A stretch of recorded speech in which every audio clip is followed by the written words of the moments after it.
Well, I didn't plan to appear here twice, but this is how it is. So I'd like to put today's and tomorrow's sessions into the context, so that the teachers who are involved in this, especially who are coming from Armenia, could see why we're so much emphasizing their importance and why we believe that they are going to be the most important thing, not because it's just that, but because we really are going to hinge on your professionalism.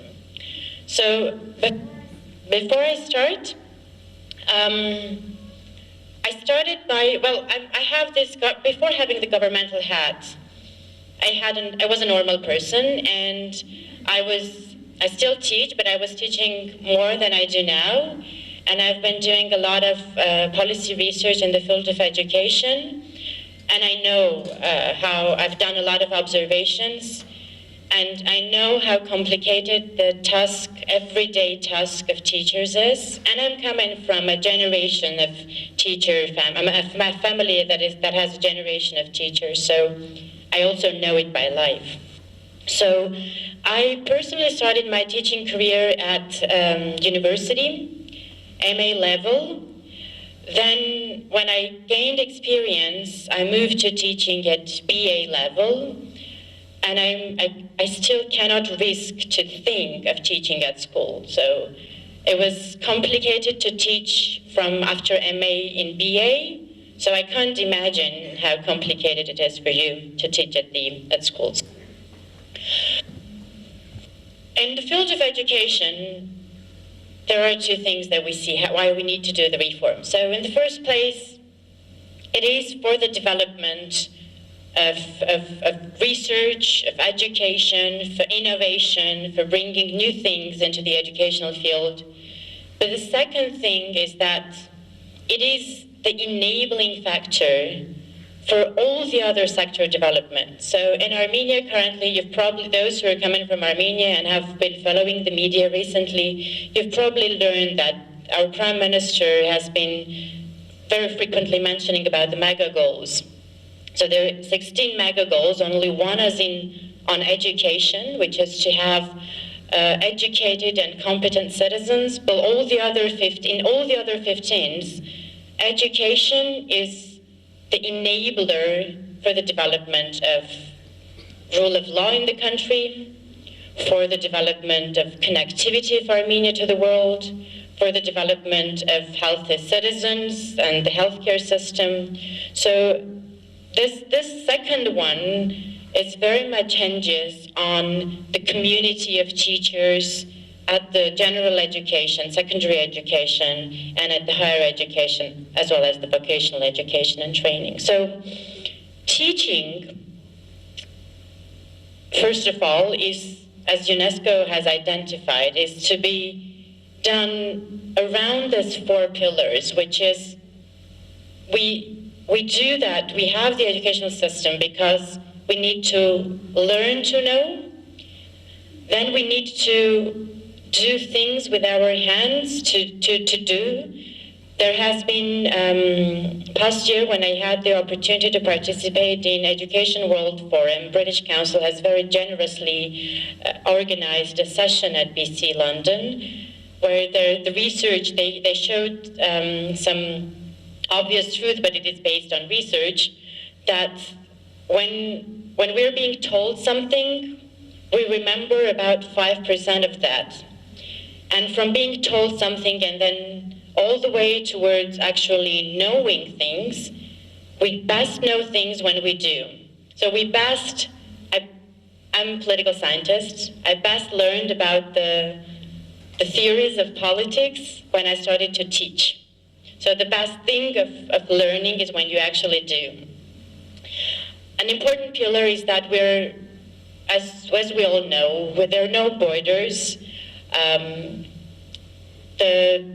Past week we were hosting the World Congress on Information Technology, and the concept of that Congress was amazing, telling all of us that the world is so decentralized today.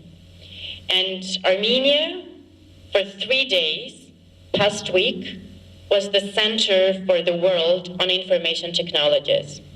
So we all have to, it's the role of a teacher to teach all of us. I couldn't agree more that we are who we are thanks to the people who we have been exposed to for 10, 12, or I don't know how many years, who are the teachers, oftentimes more than our families. So it's the teacher that has to incept into the citizen this value system that brings to this concept and framework to living together. And also, of course, the UNESCO pillar on learning to be opens up in a more modest way, but I would think that learning to be is about being genuine in the world, in the work that we do. And to be genuine, we need to believe in whatever we're doing. And as Weber would say, every profession is a calling, but I think that the profession of teaching is a bit more calling than the other ones. So, the reforms in the country are going along all the sectors and throughout the hierarchy of the educational system, from preschool to higher education and research. And the general education reform is at the cornerstone, and oftentimes the ministry is being sometimes positively, sometimes negatively blamed of being a ministry of general education, because we're attaching so much importance on general education reforms. And as you probably know, at this very current moment, we're doing the curricular review. Curricular review starts with the review of the general overarching competences, and then to the review of the learning outcomes per school level: primary education, lower secondary education, and upper secondary education. So once we develop this, and there has been for the past week a number of discussions, but once on public discussions on what we have already, drafts that we have developed. So after this, we move towards developing the subject matter standards. And the subject matter, it's standards and programs together. In general, we would say that there are 4 levels of curriculum. The general overarching level of curricula is what the country wants from the educational system. The second level, where we have at the per subject, is what the subject professionals want. The third level is the lesson plan, which is what the teacher wants. And the fourth level is what the learners actually learn, and we know about it through the assessment pieces. So we are currently working on the first and second level, and then we will be working on the third and fourth level. So we start with the review of the curriculum, then move to the review of the subject matter syllabi. Then, in between these two, which is the subject matter syllabi and lesson plan, there are textbooks. And oftentimes, to know what actually the learners are learning, what they know, we open the textbooks and try to figure out what are the topics that are there. So we will be working on developing the teaching and learning materials. And I want to emphasize here that I don't use the word textbook. It's teaching and learning material, because we trust teacher is the best master of the ceremony in the classroom, and he or she should be the professional who can pick what to include in the classroom for teaching and learning purposes. So we will be developing teaching and learning materials, obviously giving freedom to schools, and I trust to teachers to pick whatever they're going to use in the classroom. Then, of course, it's the chronological timeline. Then we will be moving towards, and we have already started, on the teacher professional development. For the past years, we have reviewed that the existing system of teacher professional development has probably not been the best, and oftentimes not as successful as the country probably intended it to be. That's why we are creating a new system. It's not that we're reinventing the wheel, but we're very much hinging on what is already invented. British Council CPD framework has been a great and formative input. And when Ada was showing, I opened up our standards to see whether they completely overlap or just there is huge reference, and I'll be quiet about it. We'll see. So, but it's been really, so we are working on also developing a whole framework that includes not just face-to-face interactions, but also mentorship, coaching, and continuous interaction. And it's not that one teacher who is doing a seminar on a subject, on any given subject, cannot be a student in another seminar that is on, say, methodology. So the whole concept that there are teachers and learners as being mixed, we see more of a community of teachers, which is a network where they can learn, we all can learn from each other. We're also thinking within this current reform agenda, we are, that since we are going to develop the modules for the professional development, and the modules range from subject matter modules to the methodology modules, and in between modules on inclusive education, on brain development, on gender mainstreaming, on education for sustainable development linked to sustainable development goals, so that each and every teacher will see the overall picture on the citizens of what world we are creating. So all these modules that we are developing, we aim to bring this, open this up to those organizations, those institutions who will be doing teacher professional development, and they can use this because this is going to be outsourced to various organizations, so that they can take the modules and also and teach these modules, adding their professional experience and something that is unique to that given organization. And then when we have we were going to pilot all of this new curricular developments as well as the teaching and learning materials. And to pilot that, obviously, in a pilot region, teachers will go through a framework of professional development. And then with your support and with your feedback, also with the feedback of the learners, we will review the curricula, we will review teaching and learning materials, and then try to scale it up to the country. So when I'm saying that we really intend to, we are very much hinging on your support, I absolutely mean it. And I believe that you can also provide us with your feedback that you will have also from your learners. Oftentimes, the teachers, a teacher, anyone, it could be university teacher, professor, whatever, may think that we know the best what the learner needs, and oftentimes do not listen, not to what the learner has to ask from us, but it's of utmost importance. I'm sure you know about it. So, one thing within this framework that we have seen it's missing is that all of you that are in the teaching profession, at least in Armenia, there is hardly a pathway of where your career is taking yourself to. What is next? Okay, you've been teaching at school, you started, you've developed a career, but what comes next?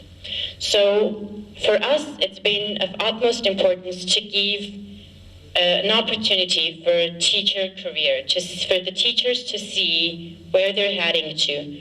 For school graduates, when they are having their career orientation, to know that they have a teacher career development pathway, and that one day maybe they will invent an absolutely new teaching method for, say, English language for foreigners.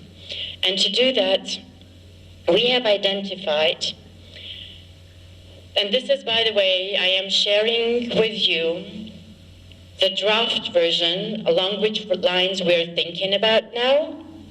We've had some professional discussions, and I'll be very much interested to know whether you have any feedback on this, because in upcoming months we're going to have more extensive public discussions on how we see. So this is the first experience of sharing this publicly with the professional community, and just to give a little bit of food for thought. So we trust that anyone can become a teacher. If there is a will, there is a way, and this is really powerful when we think about it. So anyone should have the opportunity to get into the teaching profession, teaching career, even if they do not have years of pedagogical education. So we should not deprive the willing ones to get into this career.